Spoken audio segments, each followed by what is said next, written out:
अस्सलाम वालेकुम। दुनिया न्यूज़ व्लॉग में खुश आमदेद। मैं हूं अंजुम फ़ारूक। इखलाकी गिरावट इन दिनों हर शोबे के अंदर बदरजा उतम मौजूद है। सियासत हो, मुआशरत हो या कोई भी शोबा, अखलाकियात का जनाजा निकला हुआ है। सियासत के अंदर आप देखें, मियाँ नवाज शरीफ के लिए बाप पार्टी कल तक जिस तरह उनको हकारत की निगाह से देखा जाता था, आज उनको सीने से लगाने के लिए वो खुद कोयटा गए हैं और उसके साबिक सदर जाम कमाल, साबिक चीफ मिनिस्टर बलूचिस्तान, उनको अपनी पार्टी में शामिल किया है। मरीम नवाज़ जो कल तक कहती थी कि जो बाप पार्टी है वो लोटा पार्टी है, उसकी जगह वॉशरूम के अंदर है। बाप पार्टी बाप के कहने पे बाप से भी नहीं मिलती, किसी से नहीं मिलती।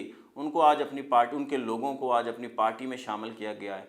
ये अखलाकियात का जिस तरह जनाजा निकला है, अपनी मुआशरत को देखें। सोशल मीडिया के ऊपर जिस तरह गाली निकाली जाती है, किसी भी शख्सियत को गाली निकालना सबसे आसान काम है। आप घर के अंदर बैठे हैं, आप सोशल मीडिया या किसी भी प्लेटफॉर्म पे जाएं और किसी को भी गाली निकाल दें, कोई आपको पूछने वाला नहीं है। किसी के अंदर अखलाकियात नहीं है कि ये गाली उसकी माँ भी देखेगी, उसकी बहन भी देखेगी, उसका भाई भी देखेगा, उसका कज़न भी देखेगा, चाचा भी देखेगा, मामा भी देखेगा, मगर सबको गाली निकालना आती है। किसी के अंदर अखलाकियात नहीं है। अब्दुल रज़ाक साहब जो हमारे बड़े ही सीनियर क्रिकेटर हैं साबिक, और पाकिस्तान के नंबर 1 ऑलराउंडर हैं। वनडे के अंदर तो वो बेहतरीन ऑलराउंडर थे। 270 के करीब उनकी विकटें हैं, 5000 से ज़्यादा रन उन्होंने बनाए हैं। इतने तो इमरान खान इस तरह का ऑलराउंडर नहीं था, वसीम अकरम इस तरह के ऑलराउंडर नहीं थे। अब्दुल रज़ाक नंबर 1 ऑलराउंडर है, मगर उन्होंने जो बात की है कराची के अंदर गुज़श्ता रोज़, उसने अखलाकियात का जनाजा निकाल दिया, हमारा सर शर्म से झुका दिया है। उन्होंने कहा कि अगर किसी मसले की हल करने की नीयत ठीक हो ना, तो फिर वो मसला हल हो जाता है। इतनी बात बिल्कुल ठीक है। और जब क्रिकेट बोर्ड की नीयत ठीक होगी तो ज़ाहिर है क्रिकेट के अंदर जो मसाइल हैं वो ठीक हो जाएंगे। पाकिस्तान जीतना शुरू कर देगा, पाकिस्तान की जो टीम है वो परफॉर्म करना शुरू कर देगी। इससे कोई किसी को भी जो है इनकार नहीं कर सकता। मगर उन्होंने जो आगे बात की, उन्होंने कहा अगर आपकी नीयत ही ये हो कि आपने ऐश्वर्या राय से शादी करनी है, तो उसके बाद आपका जो बच्चा है वो नेक कैसे पैदा हो सकता है? ये मुमकिन नहीं है। मेरे ख्याल में जो क्रिकेटर होते हैं ना, वो सियासतदानों से ज़्यादा उनका असर होता है। कॉमनवेल्थ कंट्रीज़ के अंदर तो वो सबसे ज़्यादा मशहूर होते हैं। हमारे जो प्राइम मिनिस्टर हैं वो इतने मशहूर नहीं होंगे। शहबाज शरीफ साहब, इमरान खान साहब को अगर एज प्राइम मिनिस्टर लें, या नवाज शरीफ साहब, जरदारी साहब, ये इतने मशहूर नहीं होंगे जितने हमारे Imran Khan as a cricketer, Wasim Akram, Shoaib Akhtar, Waqar Younis, Inzamam ul Haq, ये मशहूर हैं। कॉमनवेल्थ कंट्रीज़ में तो स्पेशल। नरेंद्र मोदी अपने मुल्क के अंदर इतने मशहूर नहीं होंगे जितने सचिन तेंदुलकर हैं पूरी दुनिया के अंदर। जिस तरह विराट कोहली हैं और रोहित शर्मा हैं, बाकी उनके बड़े बड़े, राहुल द्रविड़ हैं, बड़े बड़े उनके पास क्रिकेटर गुजरे हैं। तो हमारे जो क्रिकेटर होते हैं ना, वो सफ़ीर होते हैं, वो चेहरा होते हैं अपने मुल्क का।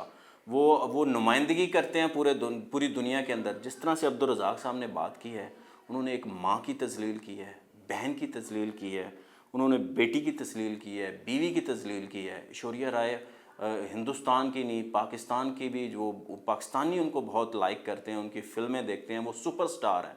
और गुज़श्ता 25 साल से वो फ़िल्मी दुनिया के अंदर उन्होंने बहुत अच्छी अच्छी फ़िल्में दी हैं। वो मिस यूनिवर्स, मिस वर्ल्ड भी रही हैं, और ये बड़ा उनका एजाज़ हासिल है। तो वो बड़ी अच्छी फ़नकारा हैं, उनकी बड़ी टॉप की फ़िल्में पाकिस्तानी देखते रहे हैं। तो इस तरह उनके बारे में गुफ्तगू करना मेरे ख़्याल में ये अखलाक़ी लिहाज से ठीक नहीं था। अब्दुल रज़ाक साहब की आदत है, वो जुगतबाज हैं वो हमारे शहरदार हैं, वो लाहौर से ताल्लुक़ रखते हैं। तो मगर उन्होंने जुगत मारते हुए इस चीज़ का लिहाज रखना चाहिए, या जिस भी स्टेज के ऊपर बैठे हुए उन्हें इस चीज़ का लिहाज रखना चाहिए कि हर स्टेज जो है ना, वो थिएटर का स्टेज नहीं होता। हर स्टेज के ऊपर जुगत नहीं मारी जाती। और जो उनके साथ अब्दुल रज़ाक साहब के साथ बैठे हुए शाहिद अफरीदी साहब, उमर गुल साहब, उन्होंने भी जिस तरह हंसे हैं इस बात के ऊपर, उनको भी ऐसा नहीं करना चाहिए। तो खैर, मैं बाद में देख रहा था शाहिद अफरीदी साहब के एक चैनल पे टिकर चल रहे थे कि उन्होंने इसके ऊपर शर्मिंदगी का इज़हार किया, नदामत का इज़हार किया है। उमर गुल की तरफ से भी कुछ इसी तरह आया, उन्होंने कहा हमें बात की समझ नहीं आई। तो ये सिर्फ उन्होंने ही इसको कंडेम नहीं किया, शोएब अख्तर साहब उन्होंने भी कंडेम किया है, उन्होंने जो हमारे मोहम्मद यूसुफ साहब हैं उन्होंने भी कंडेम किया। उन्होंने कहा है कि औरतों के बारे में इस तरह के रिमार्क्स नहीं देने चाहिए। इंडिया के अंदर हमारे क्रिकेटर्स की बहुत इज्जत है। इमरान खान साहब को बहुत लाड किया है इंडिया ने, वसीम अकरम साहब को पूजा जाता है इंडिया के अंदर। जो हमारे शोएब अख्तर साहब हैं उनकी उनकी बहुत इज़्ज़त की है, और इंजमाम उल हक की बहुत इज़्ज़त हुई है, और वकार यूनुस की बहुत इज़्ज़त हुई है। जो हमारे लेजेंडरी क्रिकेटर्स हैं उनको बहुत मान दिया जाता है। हम भी उनके प्लेयर्स को, विराट कोहली को बहुत लाइक करते हैं, सचिन तेंदुलकर को लाइक करते हैं, द्रविड़ को लाइक करते हैं, सहवाग को लाइक करते हैं, युवराज सिंह को लाइक करते हैं। मगर इसका मतलब ये नहीं है कि हम जब बोलें تو ہم اخلاقیات کا تقاضا جو ہے نا اس کو پورے نہ کریں۔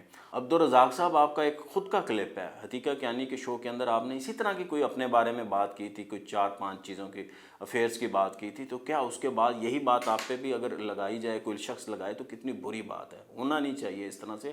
عبدالرزاق صاحب آپ پاکستان کے بہت اچھے کرکٹر ہیں، آپ کا بہت نام ہے، اللہ نے آپ کو بہت عزت دی ہے، تو آپ کو اس طرح کی بات نہیں کرنی چاہیے تھی۔ کرکٹ بورڈ کی بھی ذمہ داری ہے کہ وہ اپنے کرکٹر کی جو گرومنگ کریں اور ان کو دیکھیں کہ ان کو جب کرکٹر اچھا ہونا اس وقت تک نہیں ہے۔ آپ دیکھیں وراٹ کوہلی کو 2010 11 12 تک وہ ایک آرڈنری تھے بولنے کے اندر، اس طرح سے وہ بات نہیں کرتے تھے، وہ بہت اگریسو تھے، مگر اوور دا ایئر انہوں نے بہت سیکھا ہے۔ اب وہ ایسے بات کرتے ہیں جیسے کوئی بہت لیجنڈ کرکٹرز بات کرتے ہیں، سچن ٹنڈولکر بات کرتے ہیں، وسیم اکرم بات کرتے ہیں، ان کی بات کی سمجھ آتی ہے، ان کے اندر وزڈم ہوتی ہے۔ تو خدا رہا اپنے کرکٹرز کی جو گرومنگ ہے اس کے اوپر توجہ دیں، کرکٹ بورڈ کو دیکھنا چاہیے، اور ہر بندے کو سٹیج نہیں دینا چاہیے۔ وہ آئے کرکٹ کے اوپر بات کریں۔ ہمارا بھی مسئلہ ہے ٹیلی ویژن چینلز کا، ہم جو رمضان ٹرانسمیشن ہے ہم وہ ایکٹر سے کروانا شروع ہو جاتے ہیں، تو ہمیں ان چیزوں کا خیال رکھنا چاہیے، ہمیں ایکسپرٹس کی طرف جانا چاہیے۔ عبدالرزاق صاحب سے کرکٹ پہ بات کریں، اخلاقیات پہ بات مت کریں، خدا را اخلاقیات پہ بات مت کریں۔ عبدالرزاق صاحب کو بھی چاہیے کہ وہ کرکٹ پہ بات کریں، ہر سٹیج جو ہے نا جگت مارنے کے لیے ہوتا ہے، تو اس سے پاکستان کی جگ ہنسائی ہوئی ہے، اس سے پاکستان کی نیک نامی کے اندر بالکل اضافہ نہیں ہوا، تو آپ کو اس کے اوپر معافی مانگ لینی چاہیے، اس سے آپ کی عزت بڑھے گی اور یہ معاملہ یہیں پہ دب جائے گا۔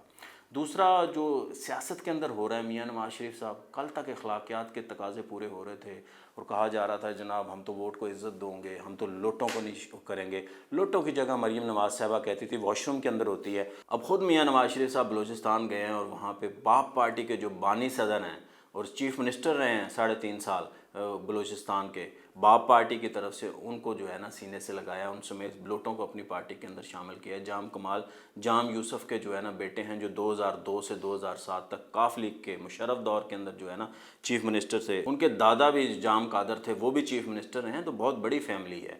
تو مگر ایسے نہیں ہونا چاہیے کہ کسی کو بھی آپ پارٹی کے اندر شامل کر لیں، جو اخلاقیات ہے نا اس کا تقاضا ہمیں نہیں بھولنا چاہیے۔ جام کمال صاحب پہ جب بھی برا وقت آیا نون لیگ پہ، وہ پہلے بھی چھوڑ گئے تھے، کہ ان کے والد کاف لیگ پہ برا آیا، ان کے والد چیف منسٹر تھے، یہ چھوڑ کے نون لیگ میں چلے گئے، 13 میں سے 17 تک یہ نواز شریف صاحب کے پیٹرولیم کے وزیر مملکت رہے، شاید خاقان عباسی کیبنٹ کے اندر ان کو فل پیٹرولیم کا وزیر بنا دیا۔ پھر جب یہ باپ پارٹی بنی، اور باپ پارٹی کیسے بنی تھی، یہ نون لیگ کو توڑ کے بنائی گئی تھی، 2018 کے الیکشن سے پہلے، سینٹ کے الیکشن سے پہلے اس کو توڑا گیا تھا، اور وہاں پہ جو ثناء اللہ ظاہری نون لیگ کے چیف منسٹر سے وہ اکیلے رہ گئے تھے، اور یہ ساری باپ پارٹی بن گئی تھی۔ اس کے اندر یہ جام کمال بھی چلے گئے، باقی خالد مگسی بھی چلے گئے، اور دیگر لوگ سرفراز بگٹی بھی چلے گئے، یہ سب لوگ اس کے اندر چلے گئے، اور جو آج کے پرائم منسٹر ہیں وہ بھی اس کے اندر چلے گئے۔ تو یہ اسی طرح کا ہی چلتا ہے، اور یہ اس وقت الزام لگایا گیا تھا کہ یہ زرداری صاحب نے باپ پارٹی بنائی ہے، یہ الزام لگایا گیا تھا کہ اس وقت کی اسٹیبلشمنٹ نے پارٹی بنوائی ہے، یہ اسٹیبلشمنٹ کی پارٹی، اور اس کو عمران خان کا اتحادی بنایا گیا تھا،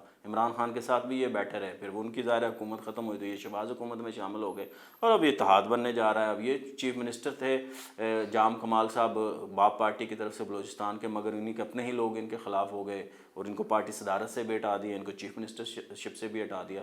پھر عبدالقدوس بزنجو جو ہے چیف منسٹر بن گئے، یہ ناراض تھے اپنی پارٹی سے، تو یہ اپنا گروپ لے کے اب نون لیگ میں شامل ہو گئے ہیں۔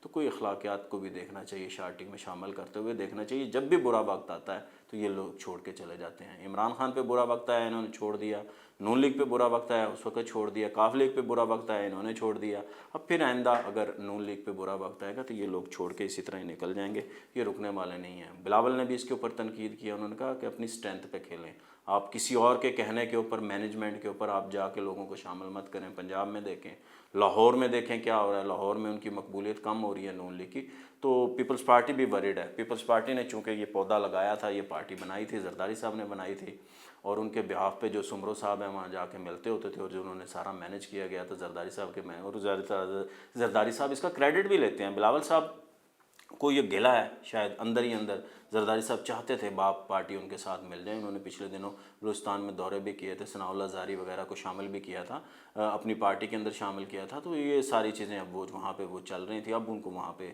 ظاہر باپ نے اب بطور پارٹی بھی نون لیگ سے اتحاد میں جاری، اور یہ ناراض لوگ تھے باپ پارٹی کے وہ بھی نون لیگ میں باقاعدہ شامل ہو گئے ہیں، تو اب اسی طرح سچویشن بن رہی ہے۔ مجھے دیجیے اجازت، اللہ حافظ۔